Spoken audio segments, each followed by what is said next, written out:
Hello, જાગૃત આવાજમાં તમારું સ્વાગત છે. મારું નામ છે ચિંતન અખાણી. જેટલા પણ લોકો સેમેસ્ટર 5 અને સેમેસ્ટર 7માં છે એના માટે આપણે વિડીયો બનાવ્યો છે. અર્જન્ટ કેમ લખ્યું છે એ પણ તમને ખબર પડશે. અને જે લોકો સેમેસ્ટર 7માં છે હવે તમારા સેમેસ્ટર 8ની અંદર જીટીયુની ઇન્ટર્નશીપ આવશે. તમે કોમ્પ્યુટર આઈટીસીમાં હો અને અમારી સાથે જોડાવું હોય તો ડિસ્ક્રિપ્શન બોક્સમાં એક વિડીયો છે, એમાં તમે વિડીયો જોઈ અમારી સાથે ઇન્ટર્નશીપમાં જોડાઈ શકો છો. 16th જાન્યુઆરીથી અમે લોકો ઇન્ટર્નશીપ સ્ટાર્ટ કરવા જઈ રહ્યા છીએ. ઓકે, હવે જે લોકો થર્ડ યરમાં છે એટલે કે 5th સેમેસ્ટરમાં છે, જે લોકો 7th સેમેસ્ટરમાં છે એ, અને 7th સેમેસ્ટર મતલબ કે જાગૃત આવાજની પહેલી બેચ.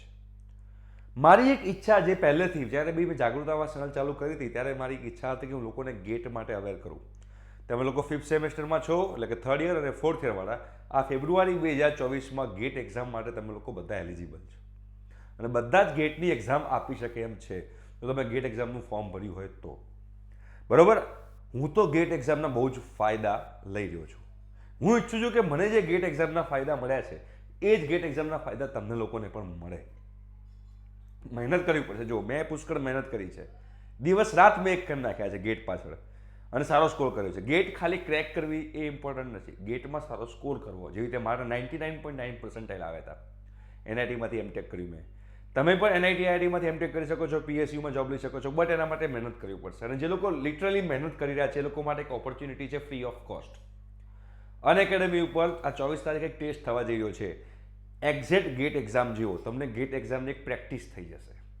અને આ પ્રેક્ટિસ આ 24 તારીખે થવાની છે. બ્રાન્ચ વાઇઝ દરેકમાં તમારે જો એનરોલ થવું હોય બ્રાન્ચ વાઇઝ તો એની લિંક નીચે ડિસ્ક્રિપ્શન બોક્સમાં અવેલેબલ છે. હું તમને અહીંયા ક્રિએટિવ બતાવી રહ્યો છું. કોમ્પ્યુટર આઈટી જે છે એમાં જે એક્ઝામ છે એનો ટાઈમ છે 9:30 થી 12:30. ઇલેક્ટ્રિકલનો છે એ સેમ ટુ સેમ 9:30 to 12:30. ઈસીઈનો જે છે એ 2:30 થી 5:30 છે.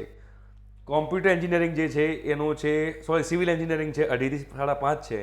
મિકેનિકલનો 2:30 થી 5:30 છે અને કેમિકલનો 2:30 થી 5:30 છે. પ્રેક્ટિસ તો થવાની જ છે તમારી.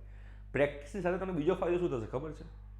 તમારા હવે પ્લેસમેન્ટ નજીક છે અને પ્લેસમેન્ટમાં સૌથી પહેલાં રિટર્ન ટેસ્ટ લેવાય છે અને રિટર્ન ટેસ્ટમાં એ લોકો ટેકનિકલ ટેસ્ટ પણ લે છે. તો અહીંથી તમને એનો પણ બેનિફિટ થશે કે તમે ટેકનિકલી કેટલા સાઉન્ડ છો, કયા સબ્જેક્ટમાં તમે લોકો સ્ટ્રોંગ છો, કયો સબ્જેક્ટ તમારો વીક છે. એપ્ટિટ્યૂડ પણ આની અંદર આવે છે તો એપ્ટિટ્યૂડમાં પણ તમને ખબર પડશે કયા ટાઈપના ક્વેશ્ચન આવે છે. હવે જાગવાનો સમય છે. હજુ પણ જો અમુક લોકો સૂતા હશે, હજુ પણ અમુક લોકો એમ કહેતા હશે કે ચલો ને વાંધો નહીં, જિંદગી જેમ જાય છે એમ જવા દો. આ બધી વસ્તુમાં જો તમે પડેલા હશો તો પછી જે માર્કેટમાં વાત ચાલી રહી છે કે એન્જિનિયરિંગમાં બેકારી છે, તમે એ બેકારીમાં ફસાશો. જાગો ત્યારથી સવાર. હજુ તમારી પાસે સમય છે 6 મહિના અને 1.5 વર્ષનો.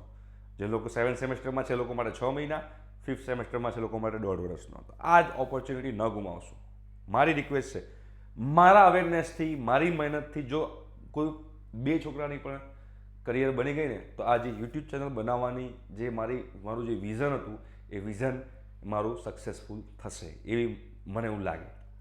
તો હું ઈચ્છું કે આપણે જાગૃત અવસ્થા બધા જ વિદ્યાર્થીઓ ટેસ્ટ આપે.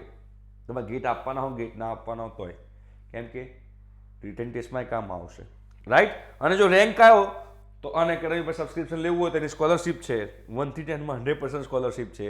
11 થી 60માં 75% સ્કોલરશિપ છે. 61 થી 200માં 50% સ્કોલરશિપ છે અને 201 થી 500માં 25% સ્કોલરશિપ છે. એટલે કે તમારે 2 મહિનાનું સબસ્ક્રિપ્શન લેવું હોય અનએકેડમી પર. અને મોર અહીંયા આગળ તમે જોશો તો અહીંયા આગળ તમે દેખાય કોન્ટેક્ટ ડિટેલ પણ છે, ત્યાં તમે કોન્ટેક્ટ કરી શકો છો. અને આ જે ગેટ જેવી એક્ઝામનો એક્સપિરિયન્સ આપતું જે એક્ઝામ છે એમાં તમે લોકો એપિયર થઈ શકો છો. બ્રાન્ચ વાઇઝ લિંક હું નીચે ડિસ્ક્રિપ્શન બોક્સમાં મૂકી દઉં છું. જે લોકો એનરોલ કરે ખાલી કમેન્ટ બોક્સમાં કમેન્ટ કરજો. મને સંતોષ થાય કેટલા વિદ્યાર્થીઓના કરિયર માટે સિરિયસ છે, સિન્સિયર છે અને લિટરલી જિંદગીમાં આગળ વધવા માંગી રહ્યા છે. તો મારાથી બનતા હું પૂરા પ્રયત્નો કરીશ. Okay, thank you so much, by.